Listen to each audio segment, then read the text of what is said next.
Ukraine's forces have around a month left to push back Russian troops from captured territory before the weather halts Kyiv's progress, according to the U.S. military's top soldier. General Mark Milley, the chairman of the Joint Chiefs of Staff, told the BBC on Sunday that Ukraine's forces have between 30 to 45 days left of fighting before the fall weather conditions stop their advance. Kyiv has been launching operations all along its front lines, stretching down from eastern Ukraine to the southern Russian-annexed regions of Zaporizhzhia and Kherson. In recent weeks, attention has focused on progress in the south as Ukraine's efforts yielded some success in the direction of the Russian-occupied city of Melitopol and, ultimately, the Sea of Azov. There's still heavy fighting going on, Milley said, adding that Ukraine was still plugging away with steady progress. There's still a reasonable amount of time, probably about 30 to 45 days worth of fighting weather left, so the Ukrainians aren't done, Milley said. They haven't finished the fighting part of what they're trying to accomplish, he added. But with progress slow, and the counteroffensive launched later than Ukraine had intended, worsening weather conditions and Ukraine's muddy season, known as Russian-annexed, could play against Kyiv's hopes of reclaiming swaths of annexed territory. This presents an added risk to Ukraine's counteroffensive forces, as the Western-made main battle tanks may end up getting stuck in the quagmires, Marina Myron, a postdoctoral researcher at the War Studies Department at King's College London, previously told Newsweek. Ukraine said earlier this month that it was now between the first and second defensive lines, around the Zaporizhzhia village of Robotyne, and a Russian-backed official said Moscow's forces had tactically abandoned the settlement. There is a realistic possibility Kyiv troops could break through the rest of Russia's defensive lines in southern Ukraine by the end of the year, Treadmall, the director of analysis at the U.S.'s Defense Intelligence Agency, told The Economist in an article published on Wednesday. Ukraine's forces made confirmed advances around South Donetsk and western Zaporizhzhia on Saturday, according to the U.S. think tank, the Institute for the Study of War. On Sunday, Ukraine's general staff said its forces were carrying out defensive operations in the east and offensive operation in southern Ukraine, and were working to, step-by-step, liberate temporarily occupied territories. Ukrainian soldiers forced the enemy to leave an occupied position on the front line towards Melitopol, the general staff said in a statement. Newsweek has reached out to the general staff via email for extra comment. Ukrainian forces continued unsuccessful attempts to break through Russian defenses around Robotyne and Verbo, the Russian Defense Ministry said on Saturday. Newsweek cannot independently verify battlefield reports. During fierce fighting in this area, more than 845 Ukrainian servicemen, 27 tanks and armored fighting vehicles, including the British-made Challenger tank and 25 vehicles, were destroyed, Russia said in a statement.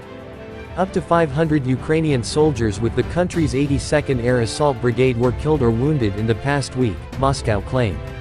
Reports have suggested in recent weeks that the Challenger 2 main battle tanks were in play with Ukraine's 82nd Air Assault Brigade in Robotyne. Earlier this week, footage appeared to show the first tank of that make taken out in Zaporizhzhia.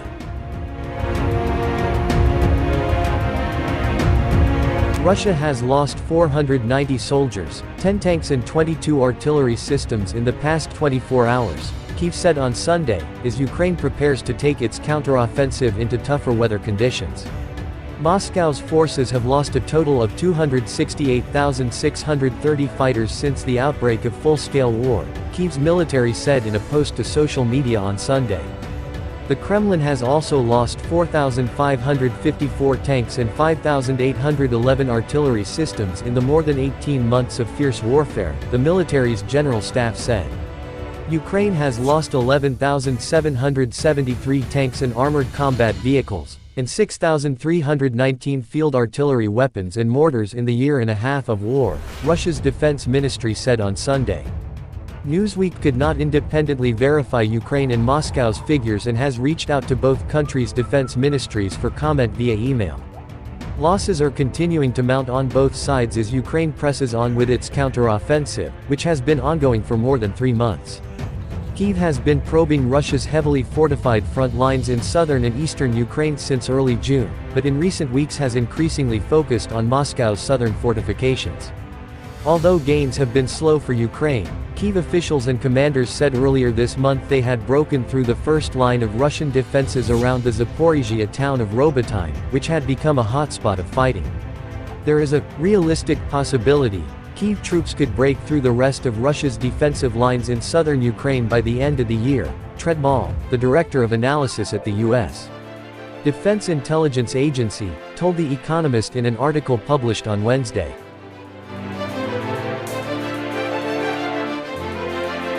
On Sunday, Ukraine's general staff said its forces were carrying out defensive operations in the east and offensive operations in southern Ukraine. Russian forces repelled 6 attacks by Ukrainian assault groups around Robotyne in the past day, Moscow's defense ministry said on Sunday. Up to 80 Ukrainian soldiers were killed around the settlement in one day, the ministry added in a statement. General Mark Milley, the chairman of the Joint Chiefs of Staff, told the BBC on Sunday that Ukraine's forces have up to 6 weeks remaining before poor weather conditions set in.